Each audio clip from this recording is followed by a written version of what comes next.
যে পুষ্পন্ত প্যালেসের কথা আপনি বলছেন, সেটা যখন রাজন্য আমল ছিল তখন রাজাদের দখলে ছিল, কিন্তু আফটার দ্য মার্জার সেটা এখন গভর্নমেন্টের প্রপার্টি, গভর্নমেন্টের অ্যাসেট। এমন করে দেখতে গেলে তো এমন অনেক রাজন্য আমলের যে জিনিসগুলো রয়েছে তার মধ্যে ব্যবসা চলছে, বিয়ে বাড়ি বানানো হয়েছে, তাতে ব্যবসা চলছে। তো আমি কারোর সেন্টিমেন্টে আঘাত করতে চাই না।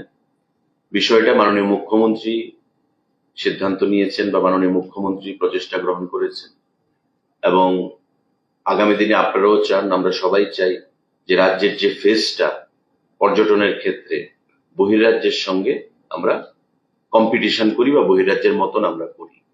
তো সেটাকে মাথায় রেখে এখানে আহ এখনো সিদ্ধান্ত কিছু হয়নি, আলোচনার পর্যায়ে রয়েছে,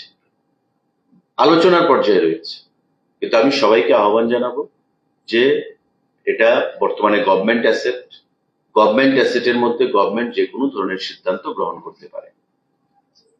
গভর্নমেন্টের সঙ্গে এমন কোনো চুক্তি নেই যে চুক্তিতে বলা আছে যে এখানে কোনো সরকারি প্রজেক্ট বা সরকার কাউকে দিয়ে কোনো প্রজেক্ট এখানে করতে পারবে না।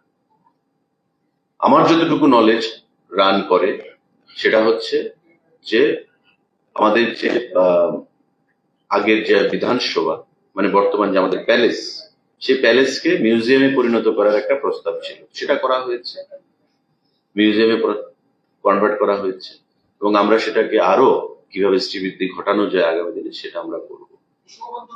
রাজ্যের